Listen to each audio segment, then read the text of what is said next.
CK ടോക്സിന്റെ മറ്റൊരു football ടോക്കിലേക്ക് എല്ലാവർക്കും ഒരിക്കൽ കൂടി സ്വാഗതം. ഇന്നലത്തെ ഹൈദരാബാദ് എഫ്സിക്കെതിരായുള്ള മത്സരത്തിന് ശേഷം ബ്ലാസ്റ്റേഴ്സിന്റെ പരിശീലകനായ ഇവാൻ വുക്കോമാനോവിച്ച് ഇന്നലത്തെ മത്സരത്തിൽ അഡ്രിയാൻ ലൂണയെ ഇറക്കാത്തതിന്റെ കാരണം കൂടാതെ ലൂണയും ദിമിത്രിയോസും കേരള ബ്ലാസ്റ്റേഴ്സ് എഫ്സിയുടെ പ്ലേ ഓഫിലെ മത്സരങ്ങൾക്കെല്ലാം അവൈലബിൾ ആയിരിക്കുമോ എന്ന ചോദ്യത്തിനും ഇവാൻ ആശാൻ മറുപടി പറഞ്ഞിട്ടുണ്ട്. അപ്പോൾ ഏതായാലും മത്സരശേഷം ഇവാൻ വുക്കോമാനോവിച്ച് പറഞ്ഞ വാക്കുകളാണ് നമ്മൾ ഈ ഒരു വീഡിയോയിലൂടെ നോക്കി വരുന്നത്. അപ്പോൾ ഏതായാലും വിശദമായ വീഡിയോയിലോട്ട് കടക്കുന്നതിന് മുമ്പായിട്ട് നിങ്ങൾ ഇതുവരെ ഈ ചാനൽ സബ്സ്ക്രൈബ് ചെയ്തിട്ടില്ല എങ്കിൽ ഇതുപോലുള്ള കൂടുതൽ ബ്ലാസ്റ്റേഴ്സ് വാർത്തകൾ ലഭിക്കുവാൻ വേണ്ടി ഈ ചാനൽ എല്ലാവരും സബ്സ്ക്രൈബ് ചെയ്ത് ബെല്ലൈക്കൻ എനേബിൾ ചെയ്തു വെക്കുവാൻ ശ്രമിക്കുക. നമുക്കറിയാം ഇന്നലെ ആയിരുന്നു കേരള ബ്ലാസ്റ്റേഴ്സ് എഫ്സിയുടെ ഗ്രൂപ്പ് ഘട്ടത്തിലെ അവസാന മത്സരം. അതും ഹൈദരാബാദിന്റെ തട്ടകത്തിൽ ഹൈദരാബാദ് എഫ്സിയോട് ആയിരുന്നു. ഏതായാലും ആ ഒരു മത്സരത്തിൽ 3-1 എന്ന സ്കോറിനും ബ്ലാസ്റ്റേഴ്സ് ഇന്നലെ വിജയം കരസ്ഥമാക്കിയിട്ടുണ്ടായിരുന്നു. ഏതായാലും ഇന്നലത്തെ മത്സരത്തിൽ ബ്ലാസ്റ്റേഴ്സിന് വേണ്ടി അഡ്രിയാൻ ലൂണ കളിച്ചേക്കുമെന്നൊക്കെ കുറച്ച് സൂചനകൾ നേരത്തെ തന്നെ ഇവാൻ ആശാൻ പുറത്തേക്ക് വിട്ടിട്ടുണ്ടായിരുന്നു. പക്ഷേ ഏതായാലും ഇന്നത്തെ മത്സരത്തിൽ നമുക്ക് ഒരു കാരണവശാലും തന്നെ ലൂണയെ കാണാൻ സാധിച്ചിട്ടുണ്ടായിരുന്നില്ല. ഏതായാലും ആ ഒരു ചോദ്യമാണ് ഇവാൻ ആശാനോട് പത്രസമ്മേളനത്തിൽ അഥവാ മത്സരത്തിന് ശേഷമുള്ള പത്രസമ്മേളനത്തിൽ ചോദിച്ചിട്ടുള്ളത്. എന്തുകൊണ്ടാണ് ഇന്ന് ലൂണയെ ഇറക്കാത്തത് എന്നാണ് ആശാനോട് ചോദിച്ചിട്ടുള്ളത്. അതിന് മറുപടി ആയിക്കൊണ്ട് ആശാൻ പറഞ്ഞത് ഇപ്രകാരമാണ്: ഹൈദരാബാദ് എഫ്സിക്കെതിരായി ഇന്ന് നടന്ന മത്സരത്തിൽ ഞങ്ങൾ മജീഷ്യൻ അഡ്രിയാൻ ലൂണയ്ക്ക് കുറച്ച് മിനിറ്റ് നൽകണമെന്ന് ആശയമുണ്ടായിരുന്നു. പക്ഷേ താരത്തിന് ഒരു മഞ്ഞ കാർഡ് കൂടി ലഭിച്ചാൽ സസ്പെൻഷനാണ് അടുത്ത മത്സരം. അതുകൊണ്ട് തന്നെ ആ ഒരു സസ്പെൻഷൻ കിട്ടാൻ സാധ്യത ഉള്ളതിനാൽ തന്നെയാണ് ഈ ഒരു മത്സരത്തിൽ ഞങ്ങൾ ലൂണയെ ഇറക്കാതിരുന്നത്. കൂടാതെ കഴിഞ്ഞ ആഴ്ചയോടെയാണ് ലൂണ ടീമിനോടൊപ്പം അഥവാ ടീമിലെ താരങ്ങളോടൊപ്പം ഒരുമിച്ച് പരിശീലനം ആരംഭിച്ചിട്ടുള്ളത്.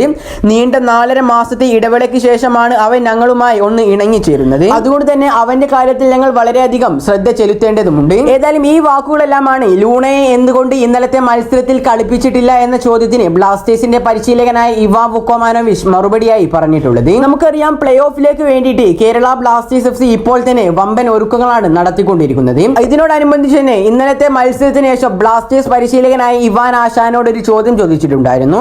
ബ്ലാസ്റ്റേഴ്സിന്റെ പ്ലേ ഓഫിൽ ലൂണയും ദിമിത്രിയോസ് ഡയമൻഡോസും അവൈലബിൾ ആയിരിക്കുമോ എന്ന്. അതിന് മറുപടി ആയിക്കൊണ്ട് ആശാൻ പറഞ്ഞിരിക്കുന്നത് ആരാധകരെല്ലാം ഞെട്ടിക്കുന്ന ഒരു വാർത്തയാണ്. അതിന് മറുപടി ആയിക്കൊണ്ട് ബ്ലാസ്റ്റേഴ്സ് പരിശീലകൻ ഇവാൻ പറഞ്ഞിട്ടുള്ളത് അഡ്രിയാൻ ലൂണയും ദിമിത്രിയോസ് ഡയമൻഡോസും പ്ലേ ഓഫിൽ കളിക്കുന്നത് ഇപ്പോഴും സംശയമാണ് എന്നാണ്. ഇത് കൂടാതെ തന്നെ ദിമിത്രിയോസ് ഡയമൻഡോസ് ഇനി എന്നാണ് പരിശീലനത്തിന് ഇറങ്ങുന്നത് എന്നും ആശാൻ ഈ ഒരു വാക്കുകളിൽ നിന്നും വ്യക്തമാക്കുന്നുണ്ട്. അഡ്രിയാൻ ലൂണ നിലവിൽ ഇപ്പോൾ ടീമിനോടൊപ്പം പരിശീലനം ആരംഭിച്ചിട്ടുണ്ട്. ദിമി അടുത്ത ദിവസങ്ങളിൽ പരിശീലനം ആരംഭിക്കുമെന്നാണ് ഞങ്ങൾ പ്രതീക്ഷിക്കുന്നതും.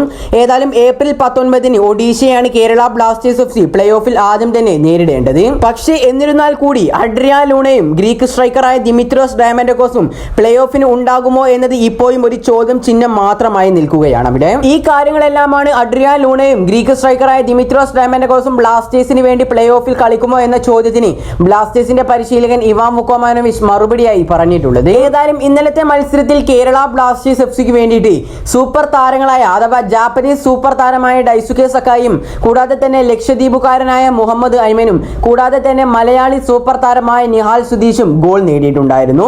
ഏതായാലും ആ ഒരു മത്സരത്തിൽ 3-1 എന്ന സ്കോറിൽ ബ്ലാസ്റ്റേഴ്സ് വിജയിച്ചതോടുകൂടി വലിയൊരു ഇമ്പാക്റ്റ് ആണ് ബ്ലാസ്റ്റേഴ്സിന് എവേ മത്സരത്തിൽ ഉണ്ടാക്കിയെടുക്കാൻ സാധിച്ചിട്ടുള്ളത്.